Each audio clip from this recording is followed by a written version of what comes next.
বন্ধুরা, তোমাদের জন্য নিয়ে আসলাম পরের ধাঁধা। তোমরা এখানে দুটি পিক দেখতে পারছো। পিক দুটি ভালো করে লক্ষ্য করো।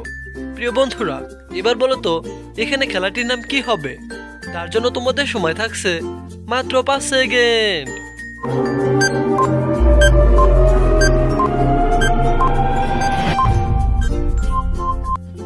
সময় পর্যাপ্ত শেষ। কি বন্ধুরা, তোমরা কি উত্তরটা গেস করতে পেরেছো? যে গেস করতে পেরেছে সে আসলে অনেক জিনিয়াস, আর যারা গেস করতে পারেনি তাদেরকে আমি বলে দিচ্ছি।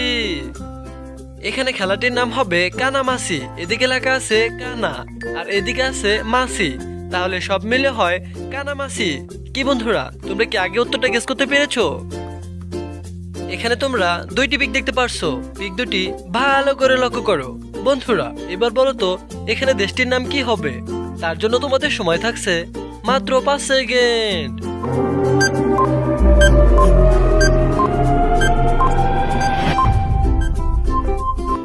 সময় সমাপ্ত। যারা উত্তরটা গেস করতে পেরেছে তাকে অনেক ধন্যবাদ, আর যারা গেস করতে পারেনি তাদেরকে আমি বলে দিচ্ছি। এখানে দেশটির নাম হবে জাপান। তোমরা কে কে উত্তরটা আগে গেস করতে পেরেছো অবশ্যই কমেন্ট করে জানিয়ে দাও, আর দেখা যাবে আজকে কে কয়টা প্রশ্নের উত্তর দিতে পারলো। হ্যালো বন্ধুরা, তোমাদের জন্য নিয়ে আসলাম শেষ ধাঁধা, চ্যালেঞ্জিং একটি ধাঁধা। তোমরা এখানে তিনটি পিক দেখতে পারছো: চাবি, পাখি, বাসা। এখান থেকে একটি করে অক্ষর নিয়ে তোমাদের একটি মেয়ের নাম বলতে হবে। তার জন্য তোমাদের সময় থাকছে মাত্র 5 সেকেন্ড।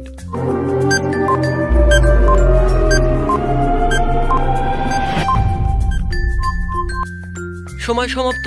আজকে কে কে উত্তরটা গেস করতে পেরেছে অবশ্যই কমেন্ট করে জানিয়ে দাও।